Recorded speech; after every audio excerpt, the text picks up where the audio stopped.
Pop, punk, jazz, folk, le festival Tallinn Music Week fête ses 10 ans et en guise de cadeau, il s'est offert en ouverture un concert du célèbre chef d'orchestre estonien Kristjan Järvi. Édition très spéciale cette année car elle coïncide avec les 100 ans de l'Estonie.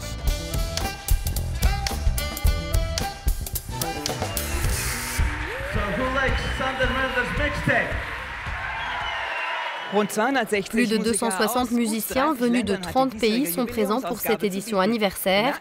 À noter cette année la présence de nombreuses musiciennes, des femmes avec des voix intenses et des messages forts. Des femmes comme la jeune Suzy Wu, 20 ans à peine. La londonienne a conquis le public avec son titre Teenage Witch et son style direct.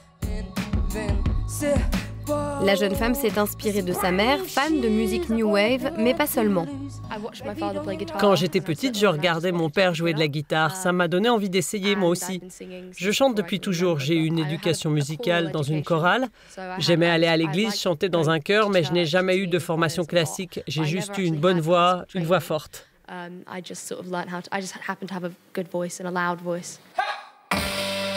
Le duo jazz électro-allemand Atna vient de Dresde. Ines Schaffer et Demian Kappenstein ont une formation de jazz.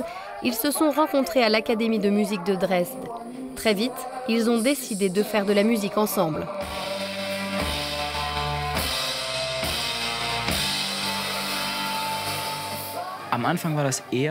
Au début, c'était plus du jazz ou de la musique du monde pour un quintet.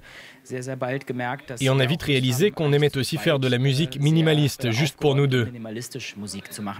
Ensuite, on a rencontré le producteur Moses Schneider, basé à Berlin.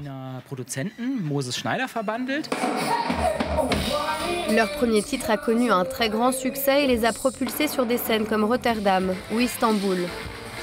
Le DJ, producteur et chanteur ukrainien Ivan Dorn est une star dans son pays et pourrait bientôt devenir une star internationale. À Tallinn, il a présenté son album Open the Door. C'est du funk, de la house music, de l'électro, de la danse indie. J'appelle ça de la pop alternative. C'est un peu tout ça.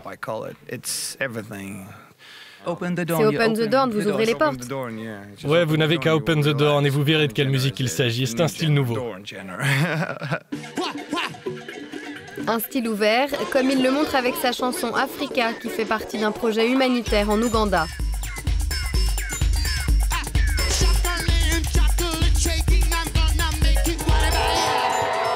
Cerise sur le gâteau pour cet anniversaire, un concert dans la ville du rappeur estonien très populaire, Arop. La fondatrice et directrice du festival, elle, envisage déjà l'avenir. En septembre, nous lançons un nouveau festival dans une ville entre la Russie et l'Union européenne. La ville s'appelle Narva. C'est une ville industrielle russe à 96%. Nous exportons le festival là-bas. Et pour finir, la célèbre artiste estonienne Maria Minerva. Elle vit aux États-Unis et a été nommée artiste phare de Los Angeles par le Guardian en 2017. Une chanteuse atypique qui est aussi membre du Parti vert estonien.